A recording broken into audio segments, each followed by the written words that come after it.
Jó, como pode ainda adorar se não tem motivos pra cantar? Abandona esse Deus e morre. Mas não adoro pelo que ele faz, nem menos por bens materiais. Eu adoro pelo que ele é. Eu sou dele, tudo é dele. Trazendo toda a dramaturgia, o drama dos acontecimentos. Vimos também o contexto, que Jó provavelmente viveu ali entre o período de Abraão até Moisés. Então você tem sinais de que dentro do livro eles não tinham a lei, não tinha as revelações, não tinham as leis cerimoniais. Então, o que é algo muito curioso é de mostrar como um homem, Jó, que não tinha nada nas suas mãos, apenas a tradição oral, aquela ideia do que foi passado de pai para filho, até ele, como ele conseguiu se manter fiel a Deus, sem ter nenhuma revelação nas mãos, diferente de muitos de nós, que temos a revelação perfeita em nossas mãos, e muitas vezes falhamos, caímos e não nos mantemos firmes e fiéis ao nosso Senhor. Então, nós vimos todas essas questões na parte introdutória. E mesmo na introdução, nós começamos a perceber como esse livro é fantástico, como ele é extremamente importante. Ele, mesmo sendo lá da época de Abraão, ele vai trazer verdade sobre a graça de Deus que nos conforta hoje, em como entender as dificuldades da vida, cuidar do filho doente, ter o filho doente, e perder familiares. Assim, ele vai nos ensinar, ele vai nos auxiliar. Mas hoje eu quero trabalhar com os irmãos, antes da gente seguir essa linha de corrente, de cenas, ideias que nós temos em todo o livro, principalmente na mensagem central de Jó, quando fala, eu sei que vocês todos já ouviram, ditado sobre a paciência de Jó, a fé de Jó. A gente vai entrar muito bem, tentaremos detalhar essas questões, mas antes disso, nós precisamos entender esta cena no céu, onde o inimigo se apresenta junto com os filhos de Deus. Que história é essa que está acontecendo ali? E eu sei que para muitos é difícil entender e compreender essa verdade. Por isso, eu quero hoje a gente tentar entender. Claro que vamos caminhar devagar nisso aqui para tentar entender, mas depois o autor nos mostrar aquilo que nós queremos, aquilo que ele quer revelar a todos nós dentro desse livro. Por isso, eu quero que você abra sua Bíblia, mais uma vez em Jó, capítulo 1, do verso 1 ao verso 12. Eu vou fazer essa leitura e peço que você acompanhe atentamente o que diz o texto sagrado, tá? Ouça com fé, diz a palavra do nosso Deus. Diz assim: havia um homem na terra de Uz, cujo nome era Jó, homem íntegro e reto, temente a Deus, que se desviava do mal. Nasceram-lhe 7 filhos e 3 filhas, possuía 7.000 ovelhas, 3.000 camelos, 500 juntas de bois e 500 jumentas. Era também muito numeroso o pessoal ao seu serviço, de maneira que este homem era o maior de todos o Oriente. Seus filhos iam às casas uns dos outros e faziam banquetes, cada um por sua vez, e mandava convidar as suas 3 irmãs, e comeram e beberam com eles. Decorrido o turno de dias de seus banquetes, chamava Jó seus filhos e os santificava.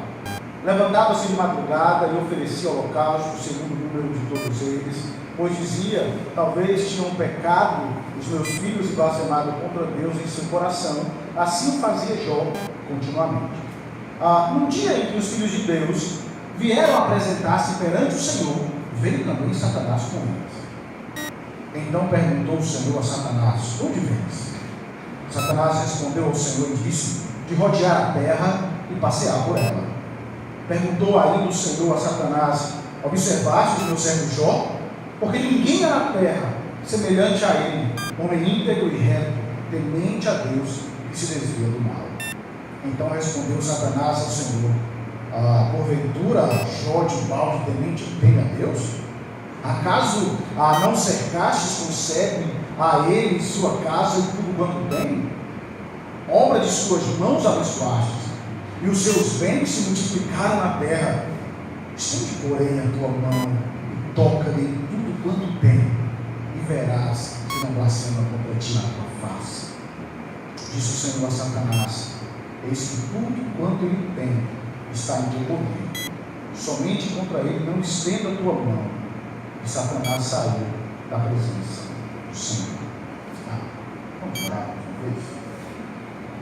Bondoso Senhor, somos gratos a Ti nessa manhã, dia do Senhor. Que alegria há em nosso coração, uma alegria invisível de poder estar em Tua casa, no Teu dia, com expectativas gloriosas do grande dia da redenção, onde estaremos todos juntos, ó Pai, na Tua santa e augusta presença. Mas enquanto esse dia não chega, estamos nós aqui reunidos para aprender um pouco mais da Sua palavra, para ser instruído por ela, para ser edificado. Por isso eu te peço, ó Deus, que nos ajude a entender essa verdade tão preciosa, que o Senhor colocou à nossa inteira disposição para ler, reler, meditar, aprender e guardar em nosso coração para não pecarmos contra Ti. Auxilia-nos nessa manhã, ó Cristo, é o que eu te peço pelo Teu nome, nome que está acima de todo nome, o nome de Jesus. Amém. Queridos, vocês já perceberam com certeza que para entender a nossa geração, para entender o momento atual que nós vivemos, basta dar uma pequena olhadinha, não precisa olhar muito não, porque senão vocês vão ficar escandalizados, mas basta dar uma pequena olhadinha para as músicas e os filmes que nós estamos tendo em nossos dias, né? As músicas que outrora enalteciam a beleza daquela que era formosa e graciosa, hoje chama as mulheres de nomes terríveis. É uma questão absurda. Aí você vê o nível e a qualidade da nossa geração e das músicas que muitos estão ouvindo. Olhando também para os filmes, e nós sempre conversamos com os meninos, com os jovens, sobre isso, mas eu não sei se você já percebeu que as temáticas dos filmes refletem muito a ideia de que nós, veja bem, de que nós somos vítimas de uma conspiração, tá? E que estamos especialmente desamparados. Por exemplo, nós temos aí os filmes de super-heróis, onde um grande vilão vai, com estalar de dedos, destruir metade do universo, e parece que não tem ninguém, não tem nenhum Deus que seja capaz de tratar ou de resolver essas circunstâncias. Vocês estão vendo muito isso. Isso tem tomado a imaginação dos nossos jovens. Nós encontramos filmes onde se apresentam deuses que são mortos, por mais que tenham vidas longas, mas são mortos porque são frágeis também. Então tudo isso tem ocupado a imaginação de muita gente. Eu achei interessante porque você começa a ver isso nos filmes, e aí você começa a ver extraterrestres e tantos outros que representam que parece que não há controle nenhum, soberano nenhum sobre a Terra, que nós estamos à mercê do que está além da nossa compreensão, além desse universo.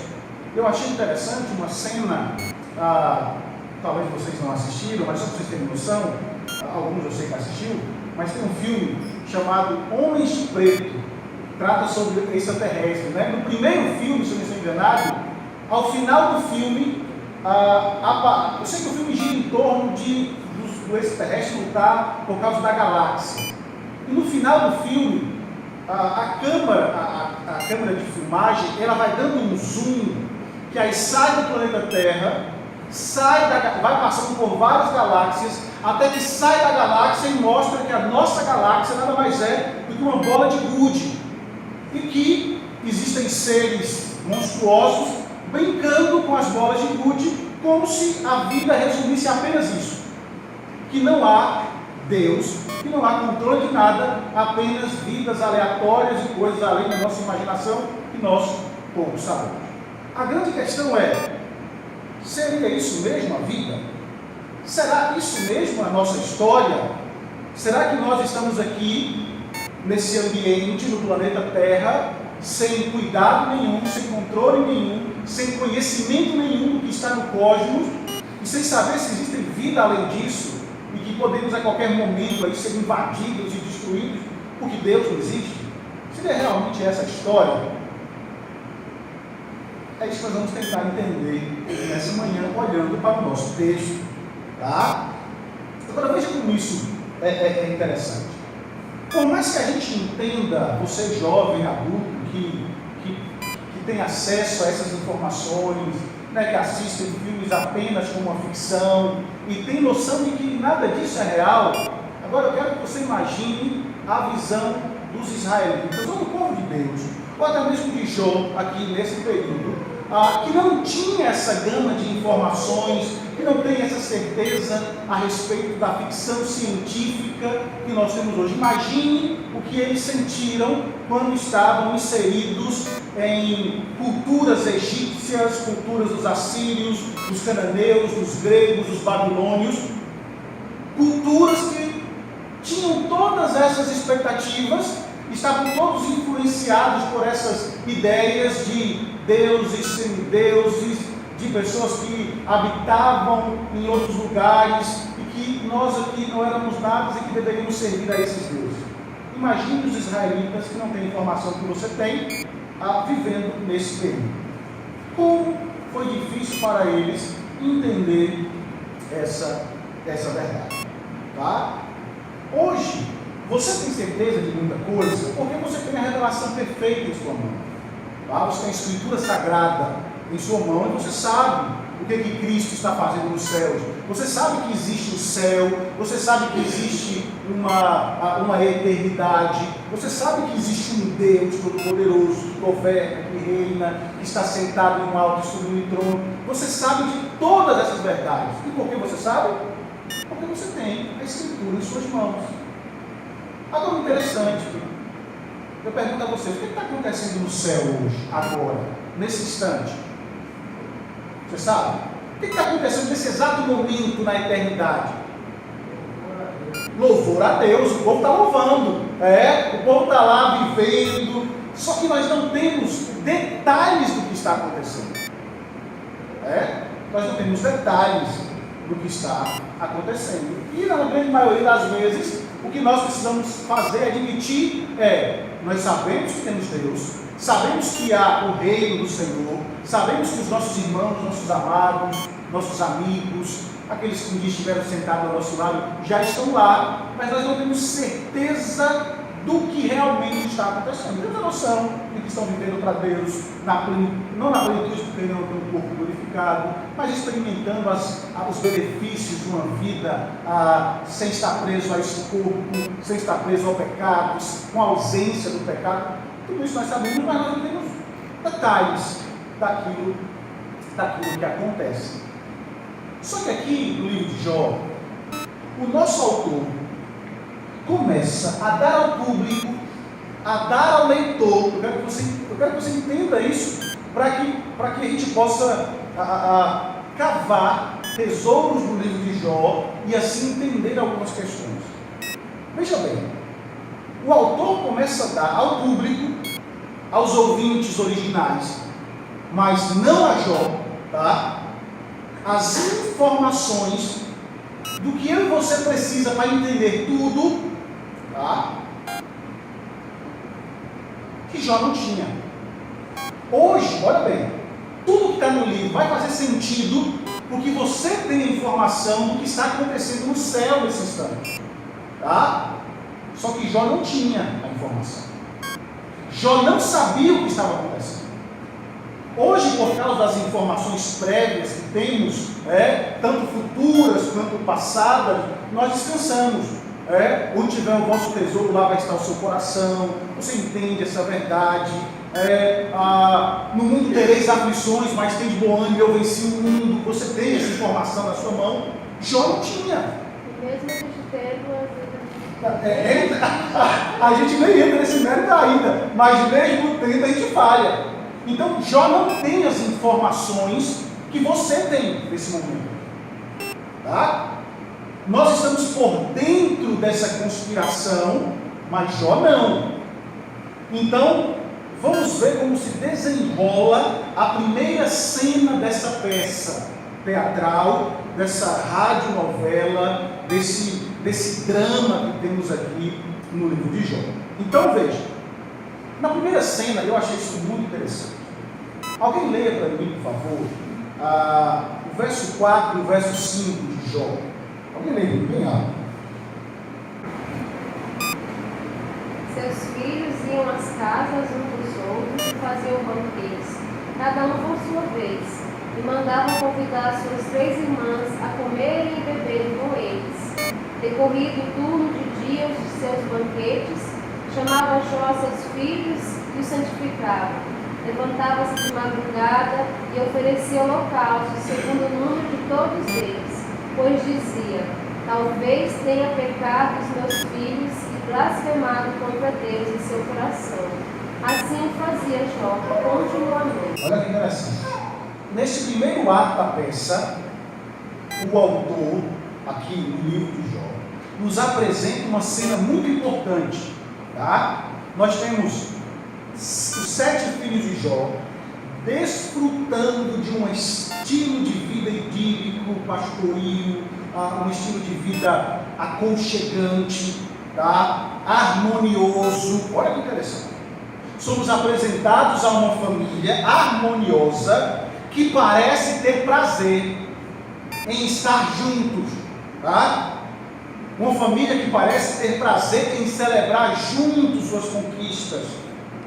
Veja, parece que no dia do aniversário de cada um, toda a família se reunia para celebrar, não havia separações, animosidades. Parece que eles estavam ali com uma extrema harmonia, vivendo de maneira muito boa esse aconchego familiar. E comemoravam festas que provavelmente duravam uma semana. Tá? Duravam uma semana de festa.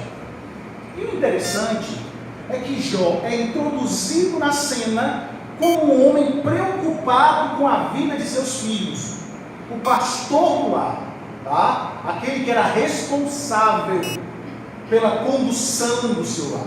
Por mais que os seus filhos tivessem cada um, é o que aparenta ser, né, já a sua vida, nós temos aqui como a ideia patriarcal, a ideia do passado, né?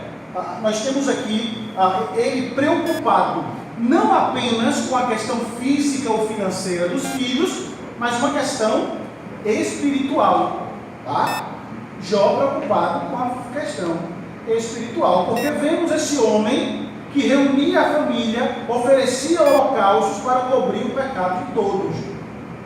Isso aqui é muito interessante para nós, pais. Por mais que entendamos o nosso papel dentro do nosso lar, a nossa atuação, sim, ela se limita hoje nós temos os filhos com as suas vidas independentes, casados, mas perceba que nós temos ainda a preocupação de perguntar como está a vida espiritual, de tentar conduzir, de tentar levá-los a entender a importância de Deus, a importância da família. Então tudo isso nós temos aqui refletido na vida de Jó. Porque tive esse homem preocupado com isso, tá? Um homem que ofereceu holocaustos e ele trabalhava essa questão.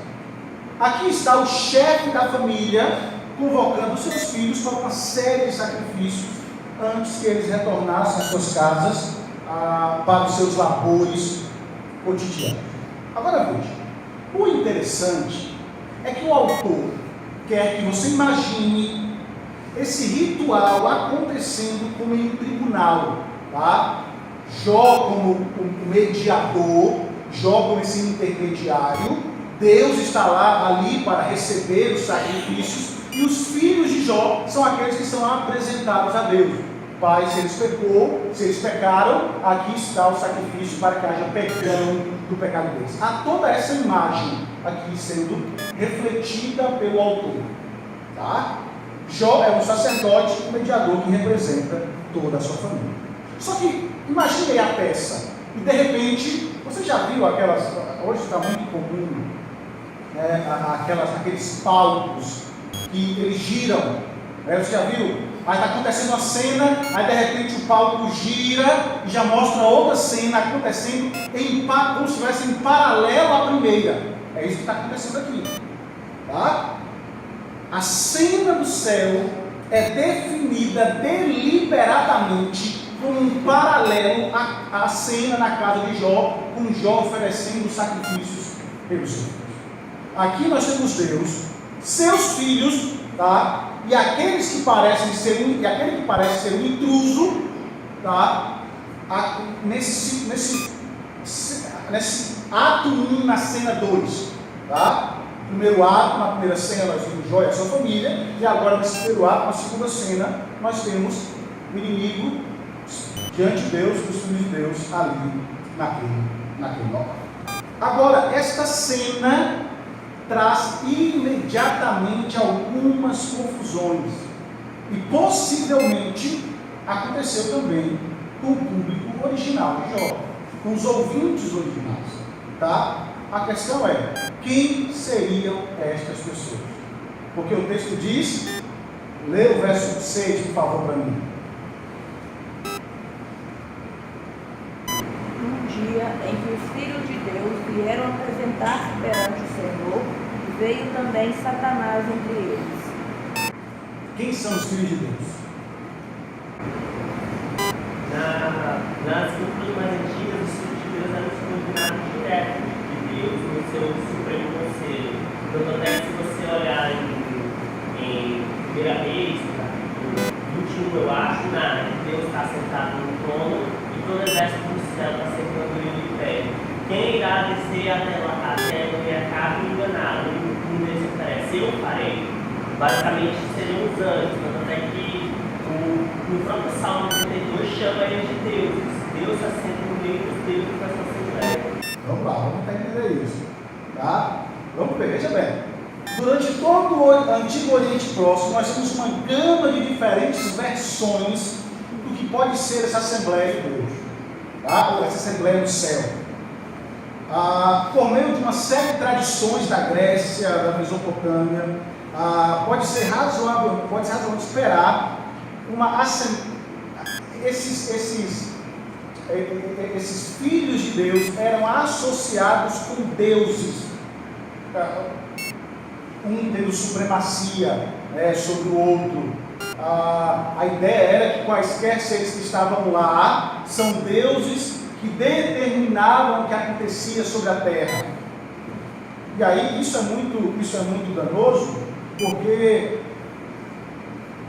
quando você olha para o texto, e como disse o Gabriel, parece que existem alguns textos bíblicos que parecem apontar ou dizer que os filhos de Deus eram deuses, a ponto de os imperadores, os faraós, eles não diziam que eram filhos de deuses, e a ideia é que se houvesse um rei, um Senhor Supremo, um Deus Supremo, eles, como filhos dos deuses, ocupariam um lugar especial na eternidade. Nesse caso aqui seriam essas pessoas, tá? Mas o interessante é que os escritores da Bíblia, só para você ter uma noção, no texto, abra aí Salmo 97, verso 7, por favor. Alguém lembra? Hoje é composido todos os preserves, a imagem de escultura. Luz dele, glória de ídolos. Prostrai diante dele todos os deuses. Sim, prostrar diante dele todos os deuses. Como assim todos os deuses? Existe outro Deus? Existem deuses menores que fizeram uma assembleia no céu e voltaram e elegeram Deus como Deus Supremo, e eles, menores, ficariam responsáveis pela administração do que acontece na terra? Seria isso que está acontecendo aqui? Claro que não. O interessante é que, com o passar do tempo, alguns escritores bíblicos, quando foram traduzir, substituíram a ideia de deuses, o termo deuses, por anjos, e colocaram anjos no lugar de deuses. que acabou gerando também uma outra discussão, tá? E aí a gente entende, né, que quando falta a informação, a especulação corre solta. Não é isso que acontece em tudo? Também tem que lembrar que a própria palavra para Deus, Elohim, podia ser usada tanto para o Deus Supremo quanto para Deus menores. Tanto é que quando a protagonista de Endor fala que viu Samuel sair da terra, e vejo Deus sair da terra, vejo Elohim, e ela está se referindo ao Espírito. Ao Espírito. A palavra, nós temos essa palavra. Por isso que, lembra lá, quem está acompanhando os estudos em Êxodo, na quarta-feira, nós falamos sobre isso, né, em Êxodo capítulo 6, verso 3, quando Deus aparece para Moisés e diz a Abraão, a Isaac e a Jacó, eu apareci como o Deus Todo-Poderoso, mas a vocês me revelarei como Yahvé. Então ele mostra a diferença, né, o Yahvé, o Redentor. Mas veja bem, quem são os filhos de Deus? Vamos tentar entender aqui. Isso é muito sério, tá? Para que a gente possa ter noção do que está acontecendo. Bom, Gabriel, ele citou o fato de ser anjos. Eu não vejo como anjos, tá? Com apenas algumas exceções nas Escrituras, em toda a Bíblia, filhos de Deus sempre é uma referência ao povo que crê, tá? Ao povo escolhido. E aí o interessante é que por volta do 3º século surgiu uma seita judaica que via os anjos como os filhos de Deus e ensinava que eles eram os principais causadores de mal sobre a terra. Esta seita é conhecida hoje como judaísmo enoquiano, e isso inclui os essênios ou a seita dos pergaminhos Marmorco, e aí é uma outra história, mas eles teriam sugerido que os filhos de Deus, essas seitas, os filhos de Deus são anjos, tá? E que eles provocaram toda essa situação. Provavelmente teria sido contra esse ensinamento que o escritor da carta de Hebreus fez a pergunta retórica lá em Hebreus capítulo 1, verso 5, quando ele diz assim: pois a qual dos anjos Deus disse, tu és meu filho e eu hoje te gerei? E outra vez, eu lhe serei pai e ele me será por filhos. Está lá em Hebreus capítulo 1, verso 5. Na vanguarda desse confronto está a compreensão do autor de Hebreus da pessoa de Jesus como o Filho de Deus, tá? Que foi visto o substituto ou o verdadeiro filho, tendo em vista que Israel foi conhecida como Filho de Deus, e todos aqueles que creem no nome do Senhor foram chamados filhos de Deus, tá? Isso é muito interessante, e quando você observa essa referência de Filho de Deus, ela sempre vai ser atribuída aos homens. Quer ver? Vamos olhar alguns trechos bem rapidinhos. Abra lá Lucas capítulo 3, verso 38. Alguém abra Êxodo 4, 22 e 23. Depois eu posso passar outras referências para vocês também. Alguém leia Lucas 3, 38. Deixando ele a sinagoga, foi para a casa de Simão. Lucas 3. Lucas 3, 38. Cainã, filho de Enos, Enos, filho de Sete, e este filho de Adão, filho de Deus. Adão, filho de Deus. Tá? Você vai ver que essa referência sempre está ligada também a seres humanos, com raríssimas exceções dentro da Escritura. Outra questão, Êxodo 4, verso 22 e verso 23. Oséias 11, 1 também.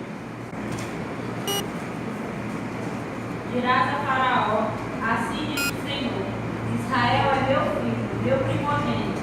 Digo-te, pois, deixa aí meu filho, para que me sirvas. Mas se recusares a deixá-lo ir, eis que matarei o teu filho, o teu primogênito. Olha, você vai ver a ideia de que Filho de Deus está ligada àqueles que creem no Senhor.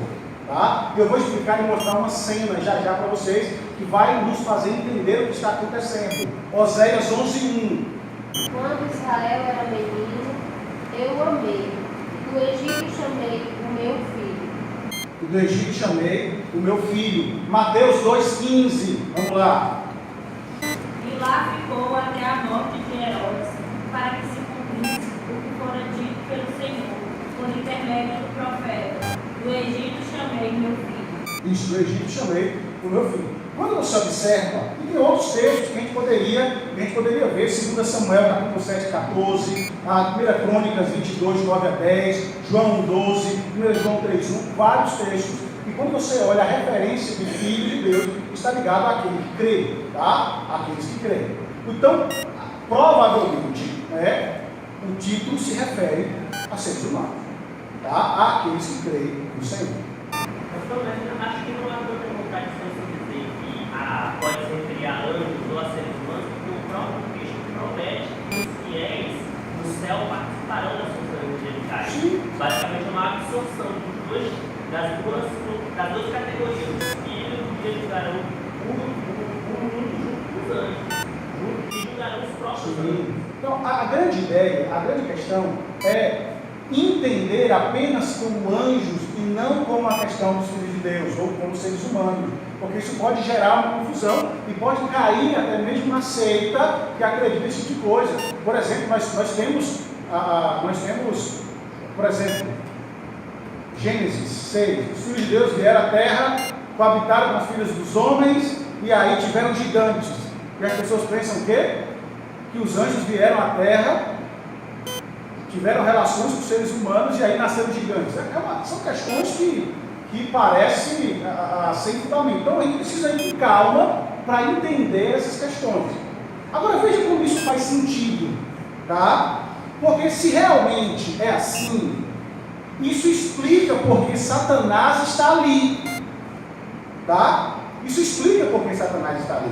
Porque o desafio de Satanás, de fato, não é apenas uma acusação contra Jó, tá? Mas uma acusação contra todos os filhos de Deus presentes na Assembleia. Por que eles estão aqui? O que faz Jó estar na sua presença? O que faz Jó, naquele momento que ele está oferecendo sacrifício, o que permite que ele esteja em sua presença? E aí isso vai fazer sentido quando a gente entender uma cena mais na frente. Tá? O desafio de Satanás é apenas uma acusação contra Jó. Jó, e aí aqueles do direito vão saber, Jó é simplesmente a jurisprudência de Satanás. Tá? Satanás está desafiando o direito de cada filho de Deus estar diante do trono de Deus. É isso que está acontecendo aqui. Entendi essa parte? Vamos tentar caminhar um pouco aqui sobre a ideia de Satanás. Quem é Satanás? Aqui no texto. O acusador. Isso é muito interessante. Porque você precisa ter ideia, você precisa ler o livro, não com a sua mente repleta de conhecimento, você não precisa ler, você precisa entender, né? Com a sua mente repleta de conhecimento, esclarecida de tudo. Porque quando eu pergunto quem é Satanás, logo você responde: o acusador, o pai da mentira, a antiga serpente. Mas por que você sabe disso? Porque tudo está revelado e você tem nas mãos. Não, só antes de ir para Satanás, só não entendi ainda quem são os filhos de Deus aqui. Era Jó que estava. Não, são os filhos dele, quem era? Não, os que estavam na Assembleia são aqueles que creem que já estão lá, no céu. Isso. Então são espirituais. Isso. Aí você vai entender o porquê, porque nós temos uma cena que vai dar base para você entender o que está acontecendo no céu. Tá? Porque a ideia é, aqueles que morrem, aqueles que já se foram, eles já estão na presença de Deus. Só que existe uma coisa diferente hoje. Tá? E aí a gente vai ver. Existe uma coisa que já é absoluta e garantida. Claro que ali lá já era, mas nós estamos vivendo em um período lá diferente. Mas por que essa referência entrou aqui, no meio do nada? Não é que a referência está no meio do nada. O que nós temos aqui, foi aquilo que nós falamos semana passada. Nós temos um livro que vai tratar sobre a graça de Deus. E aí, é tanto que a nossa ideia de tratar sobre o livro é de mostrar como Jó apresenta um evangelho. É mostrar Cristo. E nós falamos aqui que toda a escritura ela está ligada por um fio central, ou por uma mensagem central, que é a história da redenção. Então nós temos histórias dentro da história que vai se revelando, tá? Trazendo mais informação até chegar ao ápice da cena, que é Cristo, que é a redenção. Então, esse livro de Jó, que foi escrito antes de Abraão, provavelmente antes de Abraão, né, porque ele viveu naquela época, de Abraão até Moisés, ou até antes, nós temos aqui a apresentação de um homem que não tinha nada do que nós temos em mãos. Tá? E o autor está apresentando, e eu até falei semana passada, que o livro não é um livro. Eu até estava conversando com o presbítero Teófilo, a gente foi para na sexta-feira, pregando no presbitério, e aí a gente falando sobre Jó, ele disse: pastor, na minha cabeça o livro de Jó, para ser poético, era apenas uma história. Eu disse: não, ele é real, ele é um personagem real. Então nós temos o autor do livro contando a história de um personagem real, tá? E aí ele até perguntou: mas como é que o autor sabia do que estava acontecendo no céu, se é uma história real, não um conto? Porque é uma revelação. É uma revelação de Deus, o que está escrevendo. Então nós temos, não é apenas uma informação clara, porque essa informação, ela tem um sentido de ser. E aí a gente vai entender o sentido de ser quando a gente olhar para todo o livro. Entendeu? Quando a gente seguir lembra de João e Maria? A historinha de João e Maria? O que acontece lá? As migalhas sendo jogadas para que você não perca o caminho. Quando você perde as migalhas, você fica perdido na floresta. Mas para que a gente não fique perdido, nós temos aqui migalhas sendo colocadas para que a gente absorva, e aí quando a cena maior aconteça, você entende: agora eu sei porque isso quer acontecer. Tá? Então a gente vai caminhar nessa certeza, porque isso é muito interessante. Porque quando você olha para Satanás e o que ele vai fazer, deixa eu perguntar para vocês, a gente vai, ao longo dos nossos estudos, a gente vai chegar lá. Então vamos lá, por que Jó sofreu tanto? Já pensou para pensar? Por que Jó sofreu tanto? O que tem a ver o sofrimento de Jó com a história? O sofrimento de Jó está aqui relatado. É apenas para nos ensinar um sentido moral, de que eu posso também suportar, eu posso também ser fiel? Sim, você pode extrair verdades a respeito disso. Você pode extrair verdades de se manter firme na perda de um filho. Numa noite você está bem vivido, estabelecido, estruturado, de repente acontece uma catástrofe, você perde tudo. Nós até estávamos comentando, o fim dos tempos, se aconteceu já pensando nos filmes, aconteceu um blackout aí, aconteceu uma tragédia que se roube a energia, está todo mundo perdido, porque todo o nosso dinheiro está no banco. Tudo que está nos canais digitais. Se perder isso aí, não tem nada. Mas se acontece uma catástrofe dessa e a energia acaba, a gente volta à era das trevas, a era sem energia, não tem mais nada. Cadê o dinheiro? Cadê? Estamos perdidos. Então, assim, nós temos essas questões acontecendo aqui para que a gente possa entender. Então, a cena, por mais que ela esteja no início, e aí para resumir essa situação, como eu disse, o livro é como se fosse uma peça. Aí a gente fica chocado no início da peça, mas a gente vai entender no final, não é assim? Aí depois a gente chega no final da peça: agora está lendo um livro, de repente o camarada mata o outro, mas como ele pode matar? No final do livro você entende: agora eu sei como é que descobriu, porque a pessoa estava escondida atrás da cortina quando houve o assassinato. E aí você entende. Não é assim que acontece nas nossas leituras, nos filmes. Então é basicamente isso que está acontecendo aqui. Tá? Então nós temos uma assembleia do céu, e aí eu vou mostrar um verso para vocês, dois na verdade, já, que vai nos ajudar a entender isso aqui. A pergunta é: isso ainda acontece hoje? Satanás ainda aparece lá diante dos filhos de Deus para acusar? Eu vou explicar por que não. Porque acontecia aqui e por que não acontece mais. E aí a gente vai caminhar. Então vamos lá. Vamos para a segunda migalha aqui, tá? Quem é Satanás?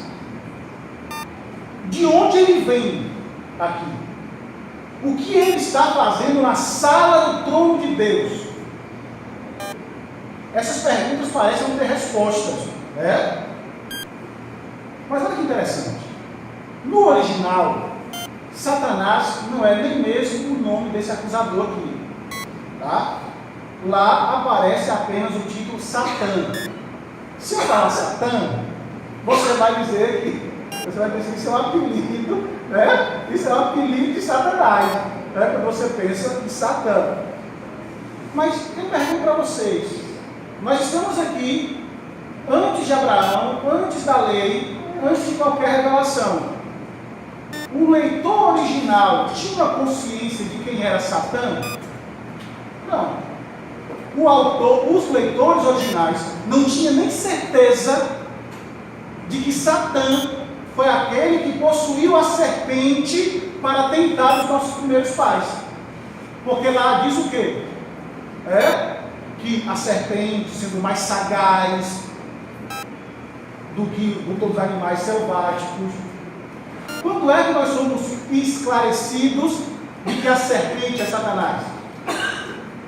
Nós somos esclarecidos. Alguém sabe onde fica? Em Apocalipse, quando João diz, e a serpente, a antiga serpente, aquela do passado, que é Satanás. Então, hoje nós temos as informações claras. A grande questão, o nosso grande problema com os livros da Bíblia, é que nós acreditamos que eles foram orquestrados aqui em um sentido cronológico. E isso porque nós temos Gênesis falando sobre a criação, aí conta a história dos patriarcas, aí depois já vai direto para o Êxodo, e aí vai para Levítico, e aí vai seguindo. Então a gente tem uma noção, e a nossa leitura acaba sendo uma leitura cronológica, e não é assim. E é por isso que surgem as perguntas, né?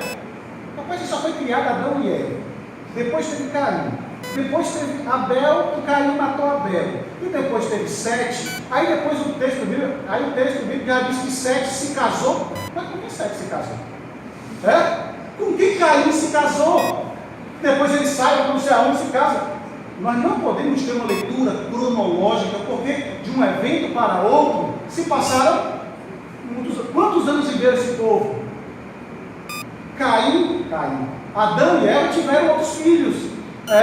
Provavelmente Abel casou-se com a irmã, Caim também, tá? E aí a coisa vai se avolumando e a história vai alcançando uma forma. É isso que você precisa entender. Tá? Por isso que nós temos que ler, nos aprofundar nessas questões, porque elas vão explicar. Então, claro que às vezes a nossa leitura sempre é assim mesmo, né?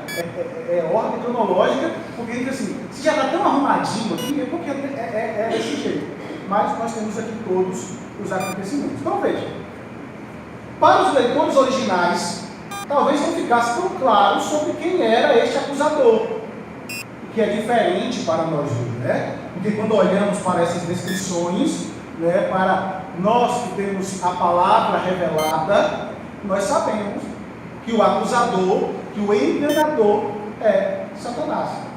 Só para ficar claro, para ficar registrado, olha aí Apocalipse 12, 9. Alguém lembra?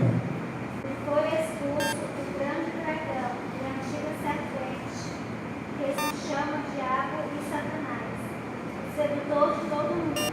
Sim, foi atirado para a terra e com ele seus anjos. Sim, aí você tem essa informação de que Satanás é a serpente, é o acusador, é o grande dragão que está aí nas páginas da Escritura, tá?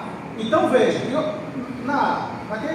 naquela manhã de Páscoa que nós pregamos aqui, tivemos nossa programação, eu até disse que a nossa visão de Apocalipse é como se tudo ainda vai acontecer. E eu expliquei para os irmãos que não é assim, que nós temos histórias dentro da história. E a Apocalipse revela, na grande imagem, nós temos histórias que já aconteceram, histórias que estão acontecendo e histórias que vão acontecer. Tá? Então não é só o que vai acontecer. Então nós temos aqui justamente algumas cenas nesse sentido. Então o que nós sabemos sobre Satanás na Bíblia nos ajuda a dar sentido a essa cena, muito mais do que o público original. Porque você sabe quem é Satanás.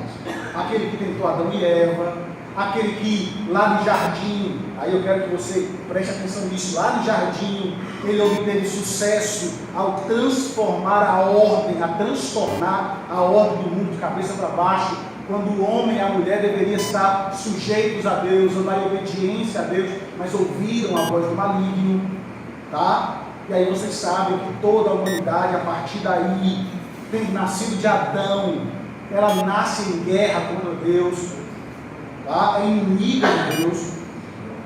E aí é nessa hora que você vai entender a ação de Jesus, tá?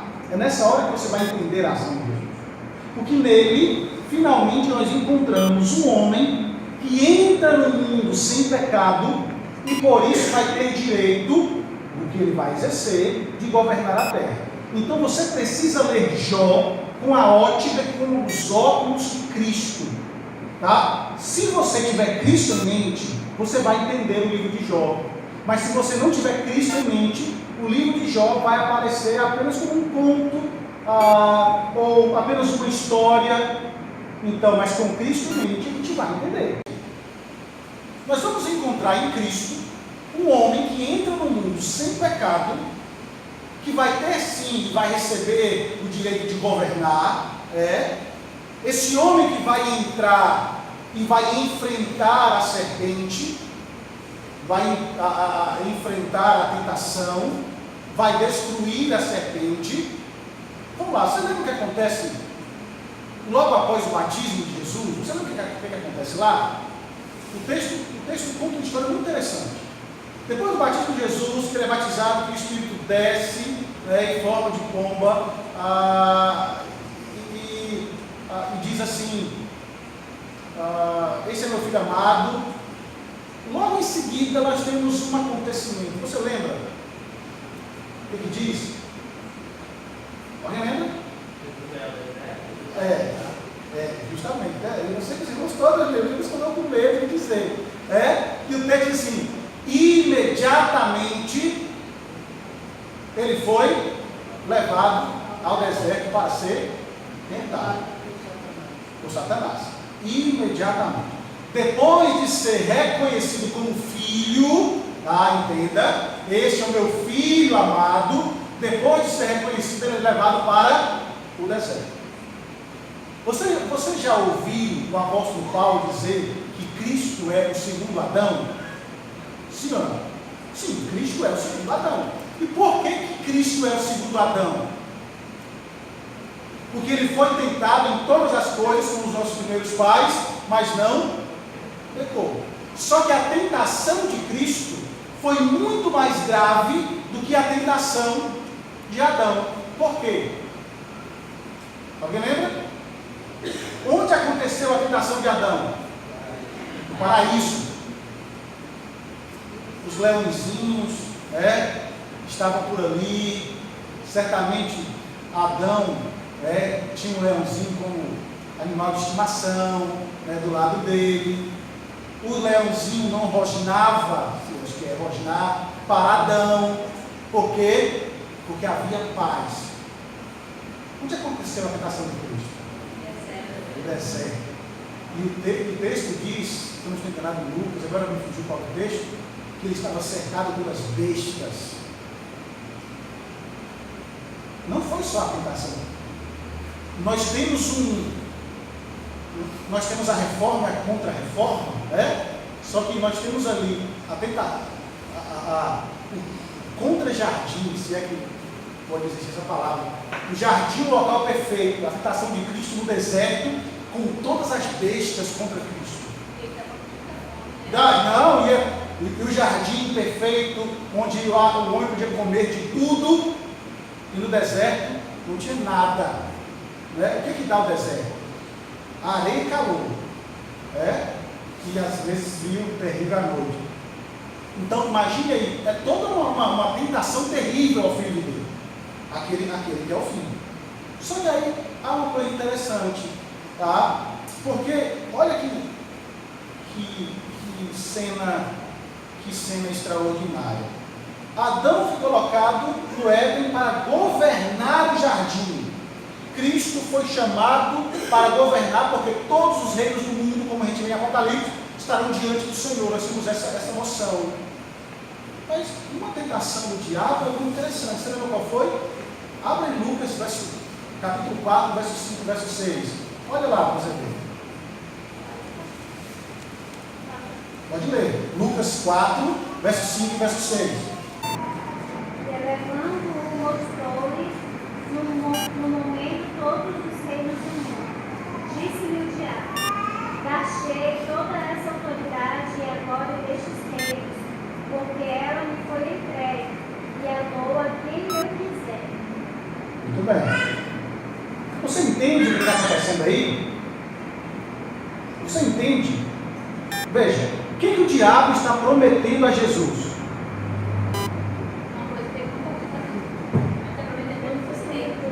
Não, pelo que nós temos entendimento aqui, os reinos pertencem ao diabo. Ele deixa claro, tudo me foi entregue, me dou a quem quiser. Você vê o diabo, Cristo como Adão veio para governar. Adão não passa no teste. Adão era o vice-gerente, estava abaixo de Deus e vai governar sobre a terra. Ele estabeleceria uma descendência, espalharia semente santa, e nasceria gente sem pecado, sem pecado, sem pecado, e a terra estaria cheia de pessoas sem pecado sendo governadas por Deus. Mas isso não acontece porque Adão peca. E aí nós temos o segundo Adão vindo sem pecado. Ele vai governar. Só que o diabo, sagaz como é, e estrategista, ele tenta oferecer todo o governo do mundo, porque a promessa é que os governos do mundo seriam entregues ao Messias, ao Redentor. E o diabo quer buscar um atalho. O diabo diz o seguinte: vamos acabar com essa conversa. Tentação, sofrimento, vamos acabar com isso. Só se prostre de mim. Atenda a minha voz, lá no deserto, lá no jardim. Atenda a minha voz, se cure. E a gente acaba com esse assunto, eu entrego tudo para você. O reino é seu. Olha bem. Jesus é o Filho do Homem, visto por Daniel. Jesus é aquele que veio para ser ungido do Senhor. Nessa tentação, Satanás estava oferecendo um modo de Jesus obter o governo sem a cruz, sem a morte. Para que morrer? Basta se prostrar, entrega a você o governo e acabou-se. Só que não é assim que a história, não é assim que a banda toca, não é assim que a história tem que seguir. Nesse encontro, nessa tentação, Satanás foi derrotado. E como vai ser? Agora olha a visão de Jó, tá? Um homem vai ter que sofrer as coisas mais terríveis, se manter fiel para comprar a justiça para todos os filhos de Deus. O que Satanás está fazendo diante? Deus pergunta: visto que nós temos Jó? Eu tenho tudo. A ideia dele, a jurisprudência era: Jó só é fiel porque ele tem as coisas. Deus diz: tire dele, faça sofrer. Porque a ideia de Satanás era acusar qual era o direito que os filhos de Deus, que as pessoas, aqueles que morreram, qual era o direito que eles tinham de estar na presença de Deus se todos são pecadores. Segundo Satanás, os pecadores não merecem estar na presença de Deus porque são pecadores. O que foi que aconteceu no jardim quando Adão pecou? Todos foram expulsos de quê? Da presença de Deus. Todos foram expulsos da presença de Deus. E agora tem Satanás diante de Deus com um monte de crente salvo. E ele diz: por que eles estão aqui? Vamos tentar entender isso aqui, tá? Satanás, no original, Satã, né? Nunca imaginou que algum homem iria sofrer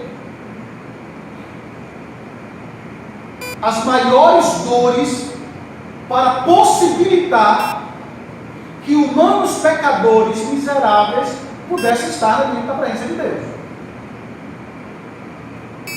E aí entra Jó com uma imagem, porque em uma escala profética do sofrimento, Jó vai nos mostrar que o nosso Redentor vai fazer uma escolha e vai sofrer muito mais do que Jó sofreu e vai se manter firme. Lembra de Jackson que eu falei semana passada?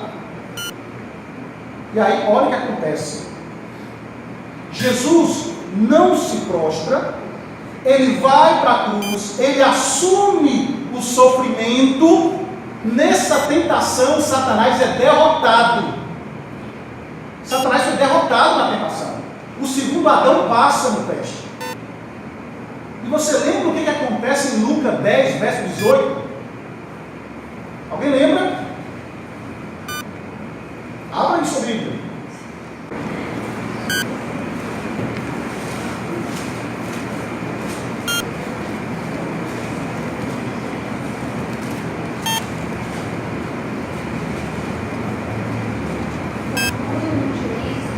Haverá menos dor para ti do que para vós outros. É isso? Lucas 10, 18. Mas ele me disse: eu vi Satanás caindo no céu como Como é isso? Leia o texto novamente bem alto, por favor. Lucas 10, 18.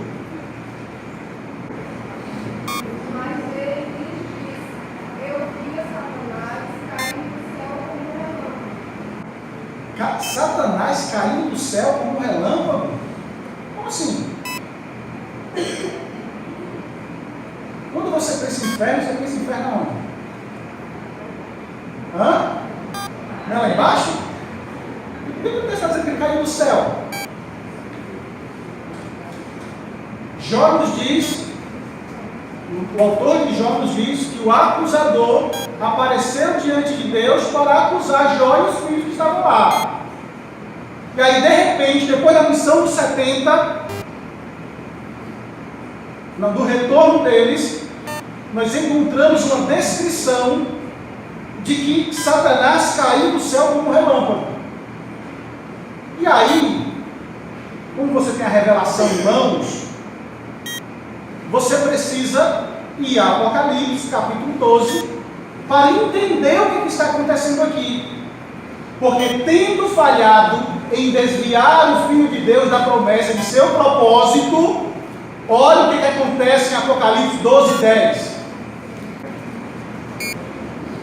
Então ouvi grande voz do céu proclamando: agora veio a salvação, o poder, o reino do nosso Deus e a autoridade do seu Cristo.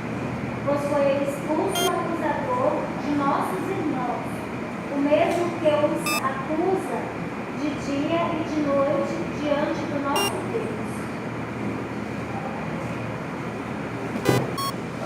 Mais 10 minutinhos. Para terminar aqui, para não perder o final de aula. Vocês entenderam o que está acontecendo aqui?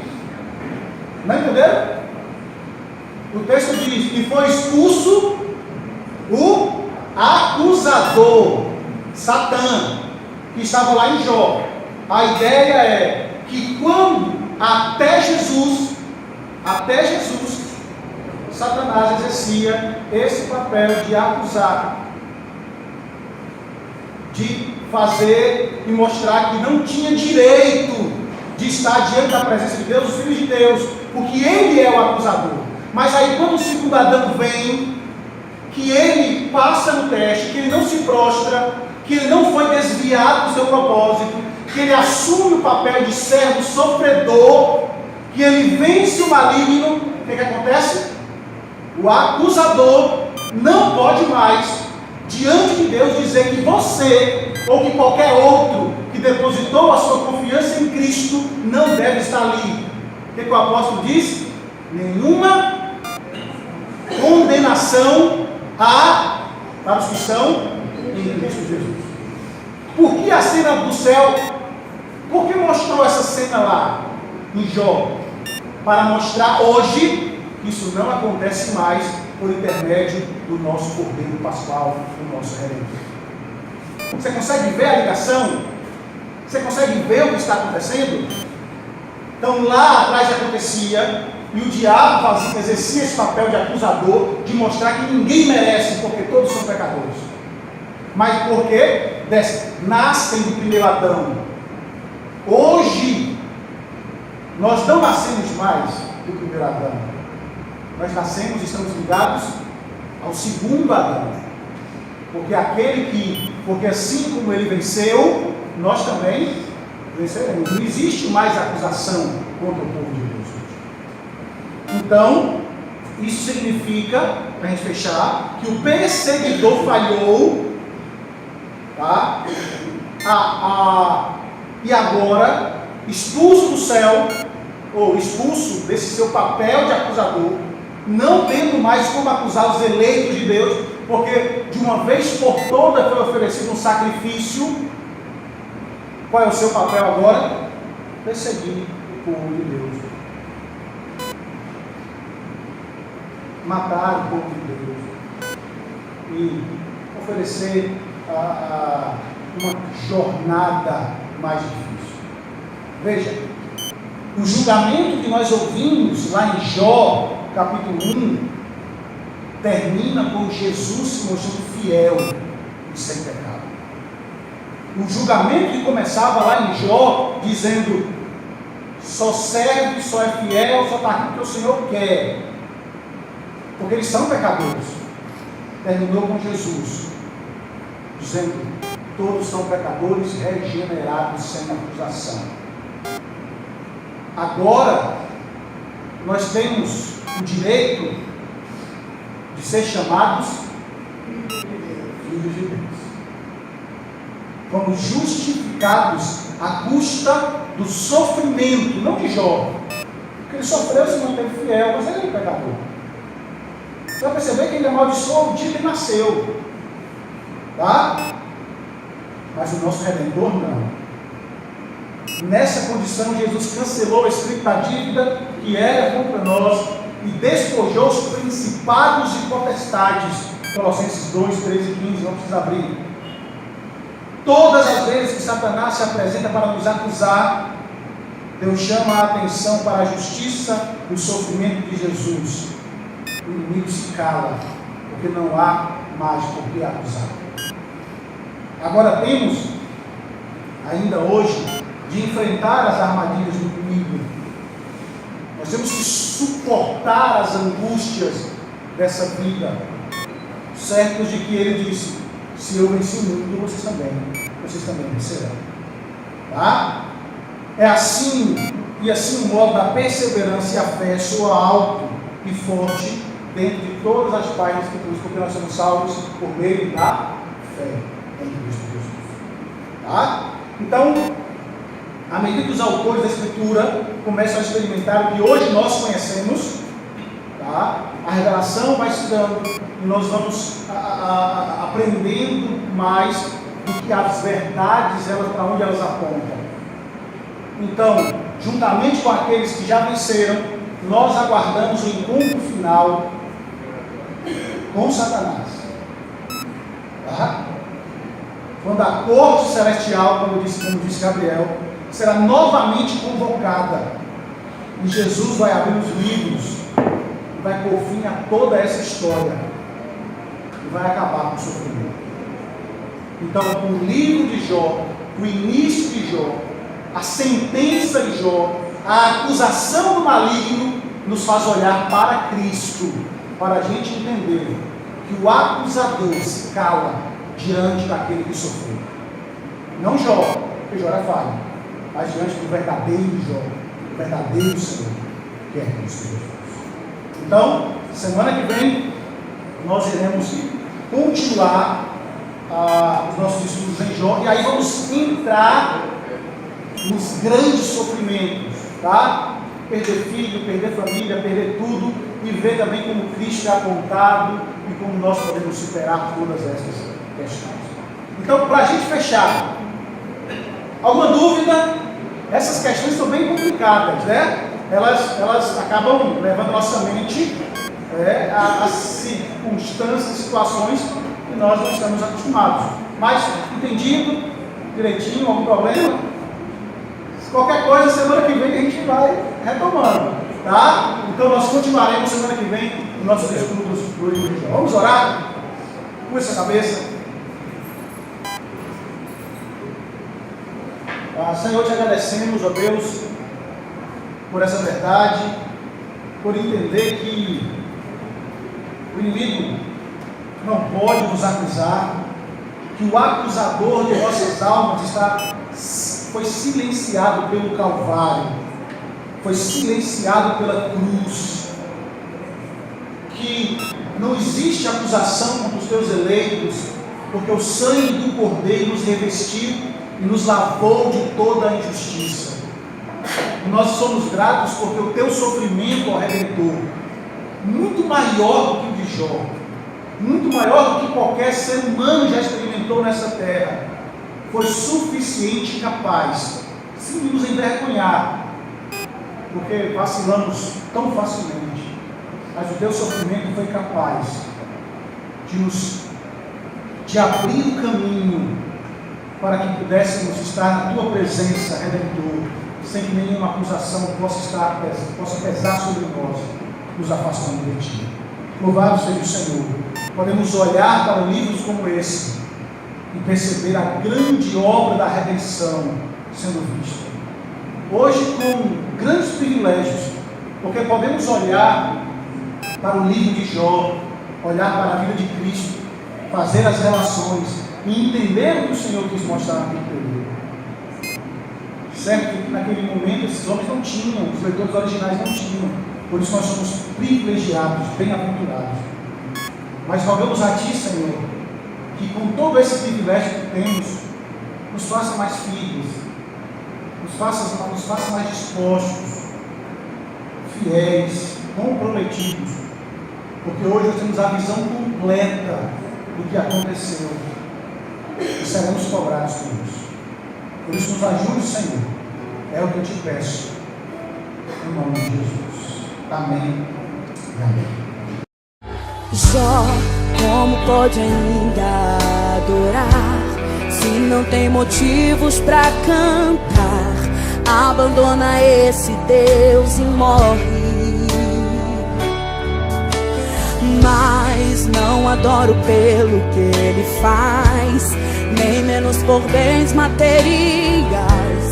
Eu adoro pelo que ele é. Eu sou dele, tudo é dele.